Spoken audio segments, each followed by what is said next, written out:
Egypt, really representative of the immense history to the Transformer civilization that we wanted to explore in the story of this movie. There is a lot of mythology behind the Transformers toys and the brand. It's not like a lot of other properties that they turn into movies.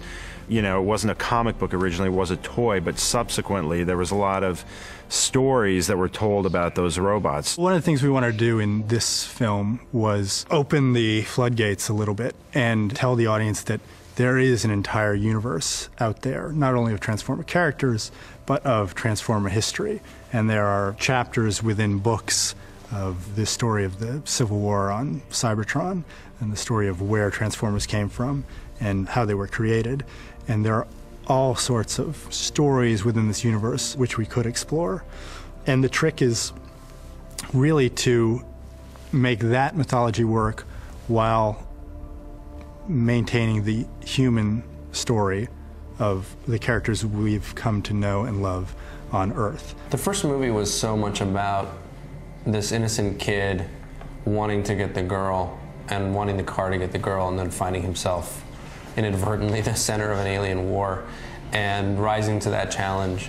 And it felt to us like all good sequels put their main character in some very, very difficult predicament where they have to choose between being a hero and being normal. And we gravitated toward that basic idea for Sam. So that was the first thing we focused on, is what kind of rite of passage can we find that, again, has a universality to it, even if you didn't go through the specific one. And the one we chose was that sort of process of becoming a young adult. And that sense, sort of the notion of responsibility. The next thing that came to mind was leaving home and going to college. And we thought it would be interesting to see him on his own. Who is he outside of these relationships? How does he see himself, and who does he want to be? In the meantime, the strike was, you know, coming down upon us, and we were sort of left with basically a very rough outline of what those guys had talked about. And it was Michael Bay sitting there in a room by himself saying, well, we can do this. We can, you know, while those guys are out, we're going to figure this out because we've got to prep this movie. I kept dreaming while they were on strike. And granted, we had a, I think, 13-page outline. And that was enough to start prepping.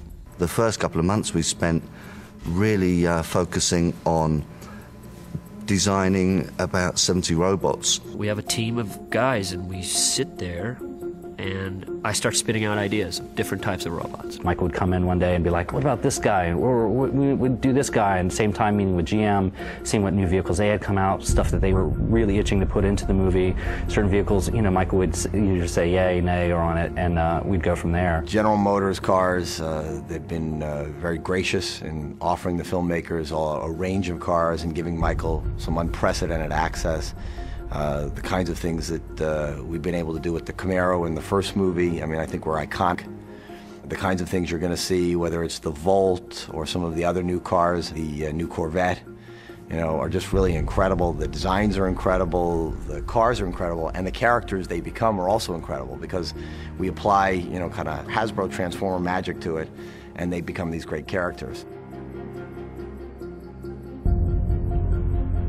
My process is usually starts very sketchy.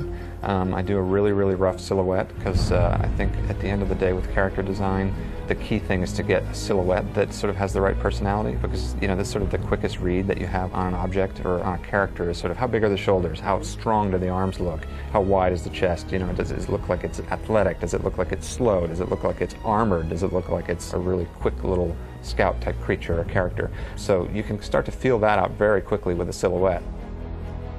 After a loose sketch is done, I would then work that into a more full-blown illustration, which means adding, you know, more realistic lighting in the way that it's painted, taking photography of the car or the pieces of the real thing that it needs to turn into, and applying those from photo scrap over the sort of rough design in Photoshop, and then ultimately applying the level of polish to what is just illustrated that makes it tie in with the photography. So it's sort of a collage process between a rough, you know, intention of the massing of the robot, and then adding in real parts, and then shining it all up to where it looks like a decent, you know, not photorealistic, but a, you know, a squint photoreal impression of what the robot's really going to look like. And at that point, you present a first version, and then the changes come. Let me explain something. Yeah. John Simmons is under he says, I'm under the robot scrotum. Yeah.